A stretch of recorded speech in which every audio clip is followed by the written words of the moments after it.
नमस्कार दोस्तों।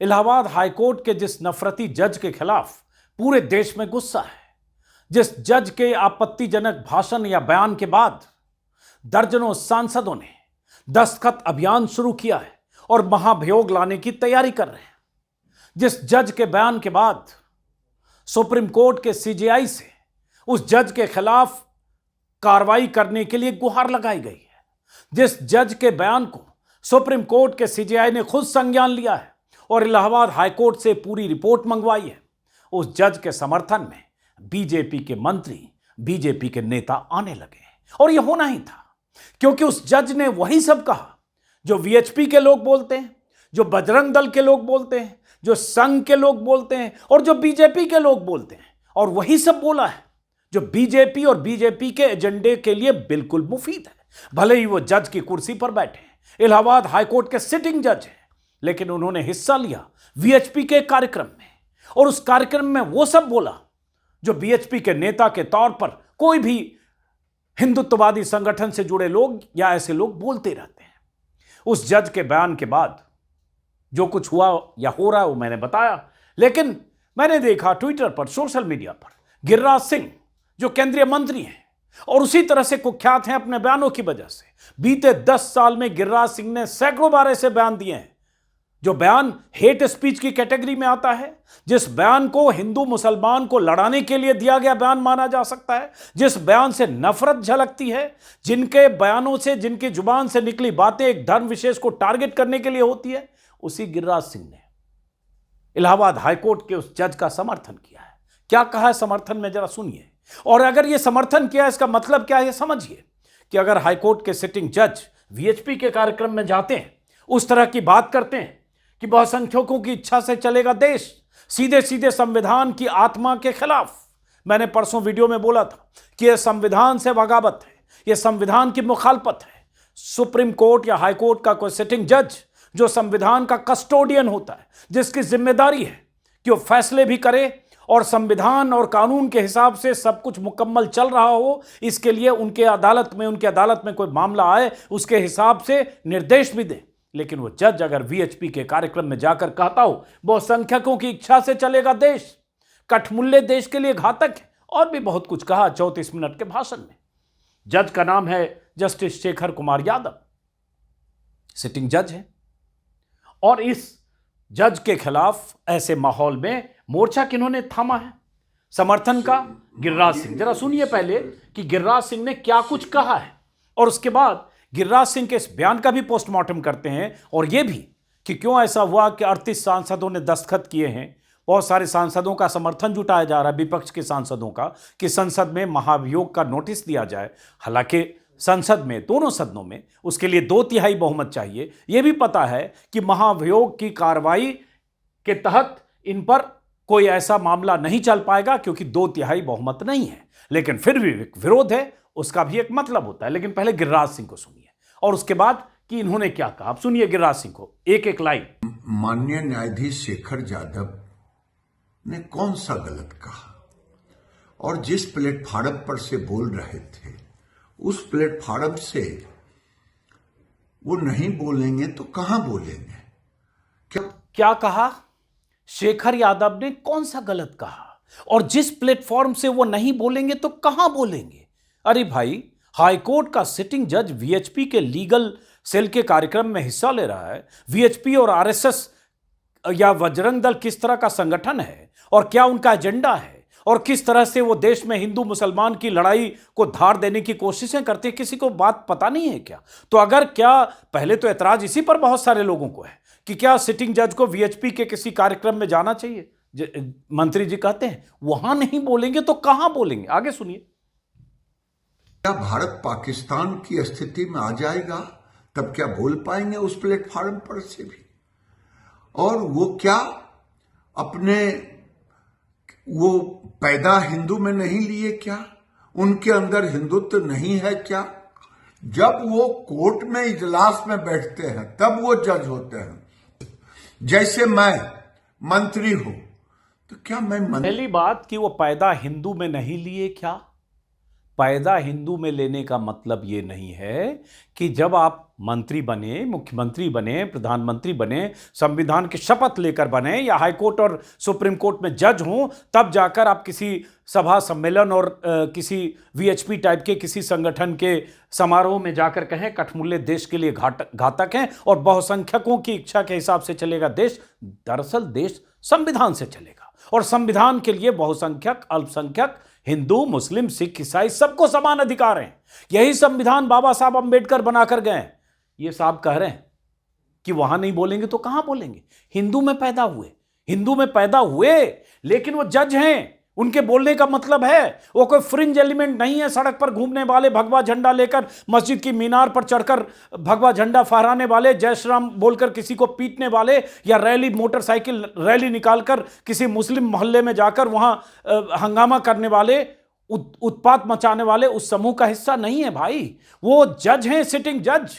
उनकी अदालत में जब ऐसे मामले आएंगे, चाहे हिंदू हो या मुसलमान, दोनों पक्ष, तो उन्हें इंसाफ के तराजू पर देखना पड़ेगा कि किसका पलड़ा भारी है, किसके साथ नाइंसाफी हुई, इंसाफ किसे मिलना चाहिए, कौन पीड़ित है। वो पीड़ित देखते वक्त वो धर्म नहीं देखेंगे, वो मजहब नहीं देखेंगे। यही तो बात है। साहब क्या कह रहे हैं? मंत्री होके पैदा लिया था क्या? वो जज होके पैदा लिए थे? हम जब मंत्री के कुर्सी पर बैठते हैं, कल मुझे मालेगांव से एक डेलीगेट आया, ओवैसी जी के नेतृत्व में, जो सांसद है, तो क्या मैं उनसे नहीं मिलूंगा? क्या उनकी बातें नहीं सुनूंगा? लेकिन मैं पैदा लिया हिंदू बनकर के, मरूंगा हिंदू बनकर के, इसलिए हिंदुत्व ही हमारे लिए सब कुछ होगा। उसी तरह से शेखर जादव जी, माननीय न्यायाधीश महोदय, कोर्ट के इजलास से अगर बोले होते तब बात समझ में आती लोगों को कि साहब कोर्ट के इजलास से ऐसी बात। पहली बात कि आप पैदा हुए हिंदू में, मैं भी पैदा हुआ, जो मेरी चॉइस नहीं थी, पैदा हुआ हिंदू हूं, मरूंगा हिंदू हूं। तो अगर धर्म नहीं बदला जो भी आदमी तो हिंदू है, जिस भी धर्म है, चाहे मुस्लिम है, हिंदू है। लेकिन इसका मतलब ये नहीं हुआ जो ये मंत्री जी कह रहे हैं कि आप हिंदू होने का मतलब आप किसी संवैधानिक पद पर बैठकर हिंदुत्व की पैरोकारी नहीं कर सकते।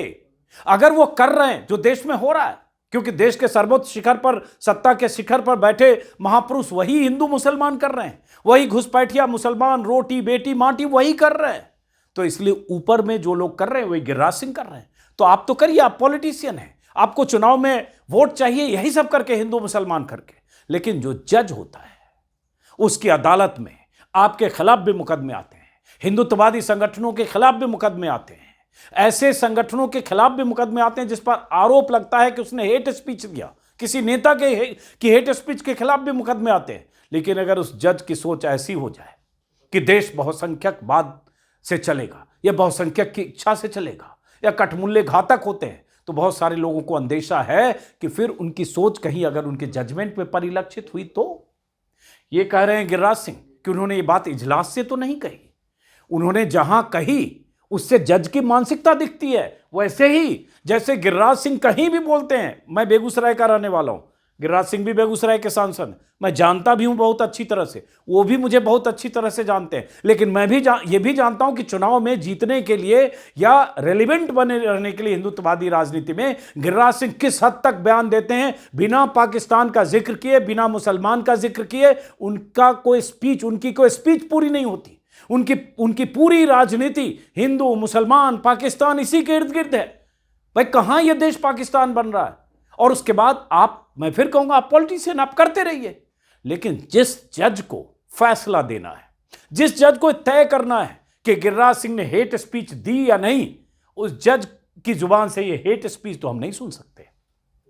या ये बहुत सारे लोग मान रहे हैं कि सीधे सीधे हेट स्पीच है, और अगर जज हेट स्पीच दे रहा है तो उनकी प्रवृत्ति को क्यों नहीं लोग आकलन करें कि कहीं यही मंशा तो नहीं है। क्योंकि गिरिराज सिंह को लेकर कोई कंफ्यूजन नहीं है। गिरिराज सिंह हो या ऐसे दर्जनों लोग बीजेपी में हैं, उनकी सोच को लेकर कोई कंफ्यूजन नहीं है। वो कट्टरवादी हैं, वो कट्टर हिंदुत्ववादी हैं, वो मुसलमानों से नफरत करते हैं, वो देश में हिंदू मुसलमान में विभाजन लगातार चाहते हैं, वो विभाजनकारी राजनीति को धार देते रहते हैं, कोई कंफ्यूजन नहीं है। अब मंत्री हैं तो भी, बाहर निकलते हैं तो भी, प्रधानमंत्री तो पद पर हैं, चुनावी भाषण में वही सब कहते हैं, अमित शाह भी कहते हैं, बहुत सारे लोग कहते हैं, कहने का जो स्केल है अलग अलग होता है। लेकिन जज, क्या जज ये कह सकता है? इसलिए ये बचाव करना। अगर कोर्ट के इजलास से ऐसी बातें नहीं बोल रहे हैं तो इनके ऊपर जो लोग टिप्पणी कर रहे हैं, जो लोग इनके ऊपर आरोप लगा रहे हैं, वे कौन लोग हैं? वही टुकड़े टुकड़े गैंग के लोग हैं जो अफजल के पक्ष में खड़े होते हैं। वही जो आरोप लगा रहे हैं वो टुकड़े टुकड़े गैंग। ये टुकड़े टुकड़े गैंग नई शब्दावली गढ़ी गई मोदी राज में। जो भी मोदी जी की आलोचना करे, जो भी सेक्युलरिज्म की बात करे, जो भी धर्मनिरपेक्षता की बात करे, जो भी एक धर्म विशेष को टारगेट करने के खिलाफ अपनी आवाज बुलंद करे, वो टुकड़े टुकड़े गैंग है। और दरअसल ये लोग जो देश में नफरत की खेती करके सियासी अपनी जमीन तैयार करते हैं या अपनी सियासत चमकाते हैं, वो कौन है? तो इनके लिए वही हुआ, गिरिराज सिंह आए। अभी आप देखते जाइए, बहुत सारे लोग इनके समर्थन में बीजेपी के लोग होंगे, जो साइलेंट है वो भी होंगे। और ऐसा आरोप जज पर इसलिए लगता है, जजों पर। यह हुआ नहीं क्या पश्चिम बंगाल में? हमने देखा नहीं एक जज साहब को कि कैसे उन्होंने आखिरी दिन में मोदी की तारीफ की और उसके बाद इस्तीफा दिया और सीधे तामलुक से बीजेपी के टिकट पर चुनाव लड़ने चले गए। हमने देखा नहीं क्या कि राम जन्मभूमि अयोध्या विवाद में जिन जजों ने फैसले दिए, उन जजों को कहां कहां एडजस्ट किया गया, चाहे राज्यसभा सदस्य बने हो रंजन गोगोई, चाहे गवर्नर बने हो। देखा नहीं क्या? तो जजेज क्या चुनाव के बाद, माफ करें, रिटायरमेंट के बाद, पोस्ट रिटायरमेंट क्या उन्हें ऑफर मिलता और क्या करते? देखा नहीं क्या? ये हो रहा है इस देश में, आज भी हो रहा है, पहले भी हो रहा था। तो इसलिए बहुत सारे लोगों को लगता है कि जज साहब को ये जो बयान दिया ये गलत है, इनके खिलाफ कार्रवाई होनी चाहिए, इनके खिलाफ सुप्रीम कोर्ट संज्ञान ले। उसी में हुआ। और बयान क्या है आप सब जानते हैं, बहुसंख्यकों की इच्छा से चलेगा देश, बहुसंख्यकों के लिए की खुशी के लिए हो कानून, कठमुल्ला देश के लिए घातक, सावधान रहें, हिंदुओं को कायर नहीं समझा जाना चाहिए। वो कह रहे हैं वो हिंदुत्व की वकालत नहीं करेगा या ऐसी कुछ बात। भाई, हिंदुत्व और हिंदू होना और एक जज को हिंदुत्ववादी होना, ये सब अलग अलग चीजें हैं। बहरहाल, और जैसे जस्टिस चंद्रचूड़ थे, उन्होंने भी आखिरी वक्त में अपना कवच उतारा, केंचुल उतारा, कवच माफ करें, केंचुल उतारा आखिरी वक्त में। कोई भी आदमी अपने रिलीजन के हिसाब से, अपने धर्म के हिसाब से वो प्रैक्टिस करता है। और उसके बाद किसी को पूजा करना है, किसी को नमाज पढ़ना है, किसी को मस्जिद जाना है, किसी को गिरजा जाना है, किसी को कहीं गुरुद्वारा जाना है, वो उसका निजी आस्था का विषय है। लेकिन उसका इजहार करना और दूसरे धर्म पर प्रहार करना, ये अलग अलग चीजें हैं। ये जज साहब ने किया। और उसके बाद जो 38, आज अभी देख रहा हूं 38 या 39 राज्यसभा के सदस्यों ने इस पर दस्तखत किया है। महाभियोग लाने के लिए नोटिस की तैयारी हो रही है। इसमें राज्यसभा के 50 और लोकसभा के 100 सांसदों की जरूरत है। अगर राज्यसभा में लाते हैं तो 50, मेरे ख्याल से 85 या 86 विपक्ष के राज्यसभा में सांसद हैं, तो 38 का शायद दस्तखत हो चुका है और ये नोटिस दिया जाने वाला। हालांकि इसकी प्रक्रिया में पेचीदगी और सबसे बड़ी बात, 2/3 बहुमत दोनों सदनों में नहीं है, इसलिए किसी सूरत में महाभियोग से इस जज को हटाया नहीं जा सकता। अब नजर सुप्रीम कोर्ट पर है कि सुप्रीम कोर्ट इस मामले में दखल तो दे चुका है, पेपर्स मंगवाए हैं या उनके बयान के बारे में जानकारियां मंगवाई हैं, क्या रुख होता है। तो इसमें भी वही जो चिट्ठी, जो माफ करिए, जो नोटिस तैयार किया जा रहा है, उसमें भी वही सब जिक्र है उनके भाषण का, जिसमें कठमुल्ला वाला भाषण है। फिर उसके बाद बहुसंख्यक वाली बात है कि बहुसंख्यक की इच्छा से चलेगा, और बहुत सारे 38, जैसे मैंने कहा 38 वकीलों ने इसमें दस्तखत किए हैं। तो ये अभी दस्तखत अभियान चल रहा है।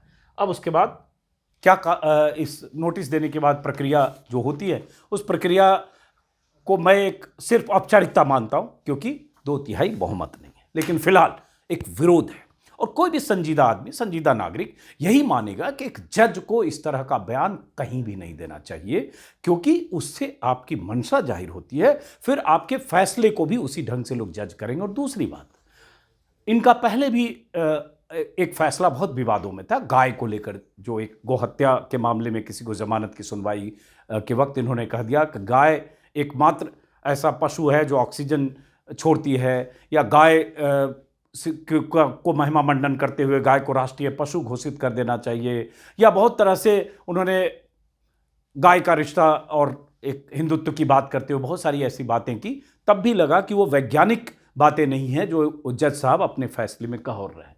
लेकिन अब होगा क्या, नजर सुप्रीम कोर्ट पर होगी।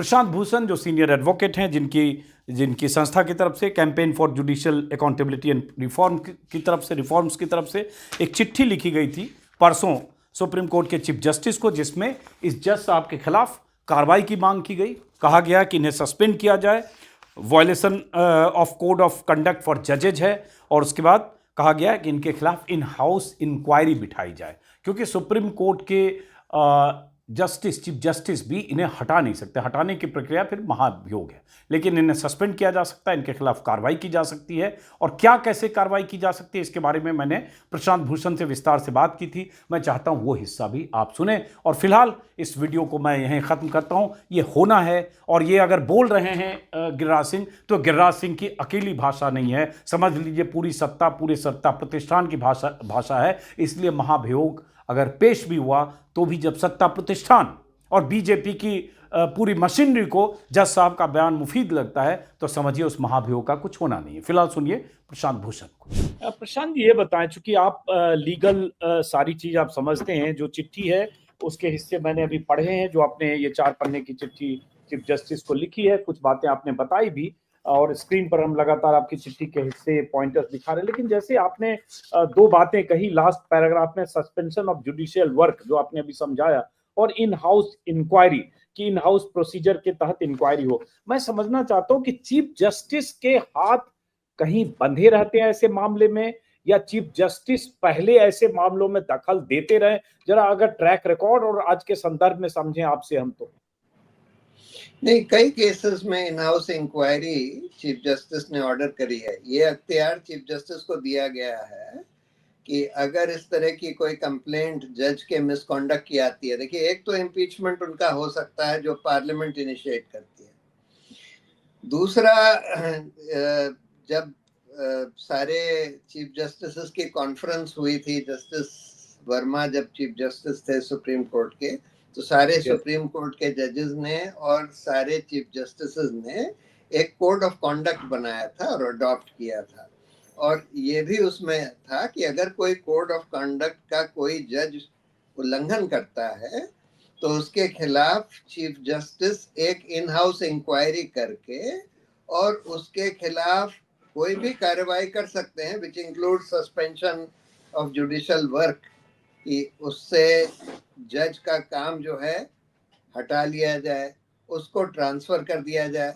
जज को बर्खास्त करने की पावर तो खैर नहीं है, तो इम्पीचमेंट करने की पावर तो इम्पीचमेंट के द्वारा ही है। लेकिन कुछ केसेस में पहले चीफ जस्टिस ने जब इन हाउस इंक्वायरी करवाई और ये पता लगा कि भाई जज ने मिसकॉन्डक्ट किया है, तो फिर उसका इम्पीचमेंट रेकमेंड किया गया था।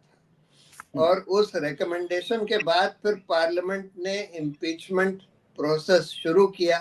आज तो खैर, आज मैंने सुना है कि कपिल सिब्बल ने सारी पार्टीज को, पॉलिटिकल पार्टीज को ये एक प्रेस कॉन्फ्रेंस करके बोला है कि इस जज का इम्पीचमेंट होना चाहिए।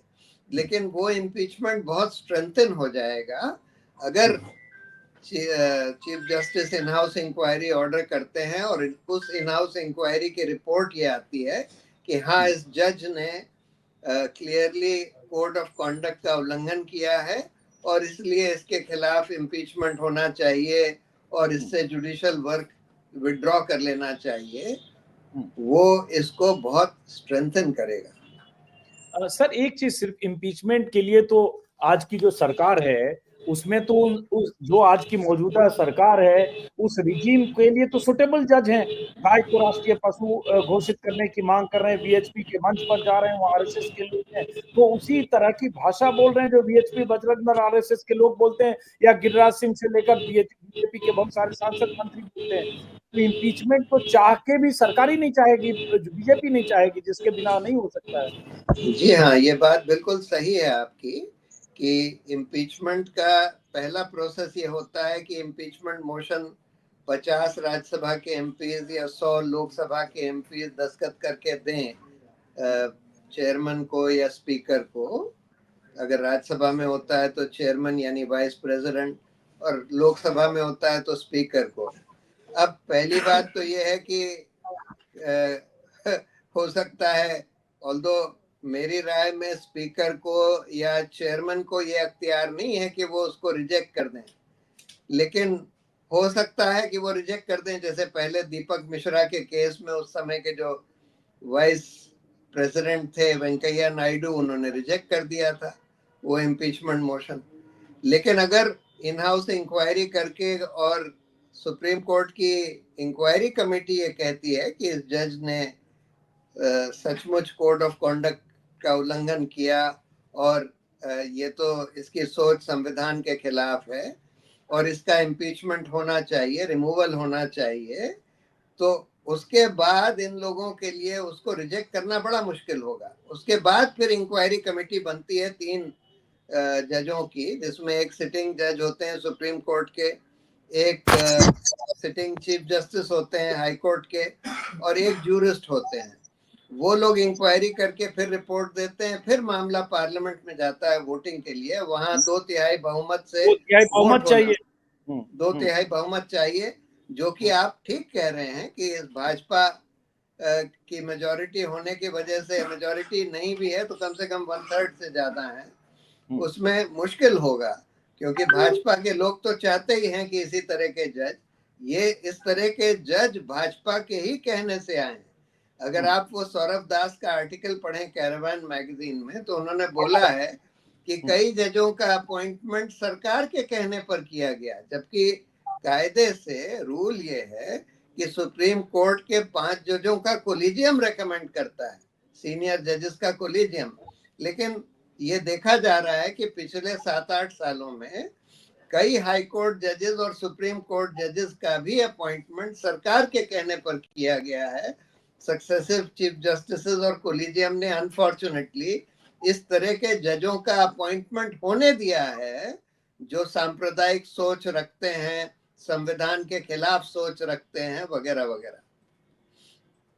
तो ये तो बहुत चिंता की बात है ना। सौरभ दास से हमने बात भी की थी, वो उस कैरावान 40 पन्ने की स्टोरी पर। तो आप लोग चूंकि इनसाइडर हैं प्रशांत जी, और इसके लिए कंसर्न एक नागरिक के तौर पर, एक एक्टिविस्ट के तौर पर, वकील के तौर पर आप काम भी करते हैं, तो ये तो चिंता की बात है, क्योंकि ऐसे बयान अभी कर्नाटक के एक जज का भी आया, जस्टिस का भी कुछ उठपटांग, वहां से भी बात। तो ये जुडिशियरी में अगर इस तरह के एक्सट्रीम राइट विंग, जैसे अगर वो कठमुल्ला कह रहे हैं और कहें कि एक्सट्रीम कोई है उसको कठमुल्ला कर रहे हैं, तो ये तो हिंदुओं में भी होगा, कोई एक्सट्रीम एलिमेंट है और एक्सट्रीम सोच वाले हैं, जैसे जैसे बयान आते हैं। तो ये तो आने वाले दिनों के लिए बहुत चिंता का विषय होगा। आप लोग जैसे सीबीआई के केस में भी आखिरी दिनों में उनकी बहुत आलोचना हुई इन सब वजहों से।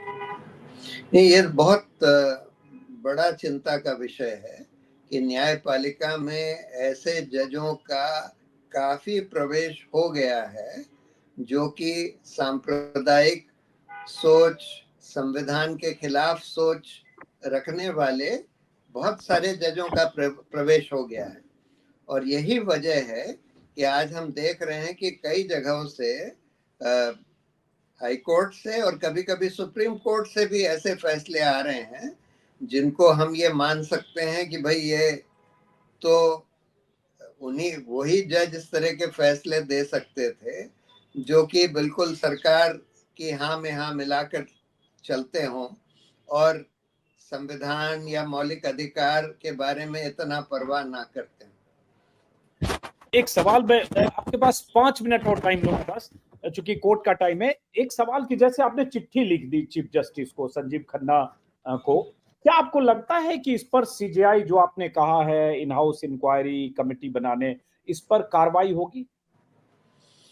देखिए, हम लोगों की उम्मीद तो है कि होनी चाहिए, और अगर न्यायपालिका को अपनी गरिमा बचानी है और न्यायपालिका को ऐसे जजों से डील करना है जो खुलकर संविधान के खिलाफ बोलते हैं या खुलकर सांप्रदायिक सोच अपने सामने रखते हैं पब्लिक स्पेस में, तो चीफ जस्टिस को इसमें कार्रवाई करनी चाहिए। और हमें उम्मीद है कि चीफ जस्टिस इसमें कुछ ना कुछ कार्रवाई करेंगे। अब आखिरी दो सवाल सर, जैसे आपने भी उस पर अपनी बात रखी थी कि जो ज्ञानवापी के सर्वे की अनुमति सीजेआई की बेंच ने दिया और वहां से जो बवाल शुरू हुआ, संभल और अजमेर और भी जगह याचिकाएं दायर हो रही है, वो भी एक आने वाले समय के लिए एक ऐसे फ्लड गेट का खुलना है कि सैकड़ों ऐसी याचिकाएं होगी और कोई भी लोअर कोर्ट, चूंकि एक पीछे सीजेआई का एक वर्बल, हालांकि वो उनका अदालत में कही गई बात थी और वहां से सिलसिला शुरू हुआ, वो कैसे थमे? नहीं, उसको थामने के लिए तो सुप्रीम कोर्ट को इनमें से किसी केस में साफ आदेश करना होगा। अब जैसे ये प्लेसेस ऑफ वर्शिप एक्ट, एक तो कि किसी ने चुनौती दी है, कुछ भाजपा वालों ने प्लेसेस ऑफ वर्शिप एक्ट को, मुझे उम्मीद है कि उसको बर्खास्त कर दिया जाएगा उस चुनौती को। लेकिन एक दो दूसरी पिटिशन भी हैं कि प्लेसेस ऑफ वर्शिप एक्ट को ठीक से इम्प्लीमेंट किया जाए। और उसका ये मतलब है कि इस तरह का कोई भी दावा अगर कोर्ट में किया जाए कि भाई हम ये देखना चाहते हैं कि 1947 से पहले यहाँ पर मंदिर था कि नहीं था इस मस्जिद के नीचे, वो दावा तो तुरंत बर्खास्त होना चाहिए। तो मुझे उम्मीद है कि सुप्रीम कोर्ट अब इस पर भी कुछ ना कुछ बोलेगा। और जो एक सिलसिला शुरू हुआ ज्ञानवापी केस के बाद, जिसमें धड़ाधड़ अलग अलग जगह सूट फाइल होने लगे कि भाई हम इस मस्जिद के नीचे ढूंढना चाहते हैं कि यहाँ मंदिर था वगैरह वगैरह, ये सिलसिला फिर थमेगा। बहुत बहुत शुक्रिया प्रशांत भूषण जी, बहुत बहुत शुक्रिया, चूंकि वक्त आपने निकाला बीच में सुप्रीम कोर्ट की तमाम सुनवाई के बीच, बहुत शुक्रिया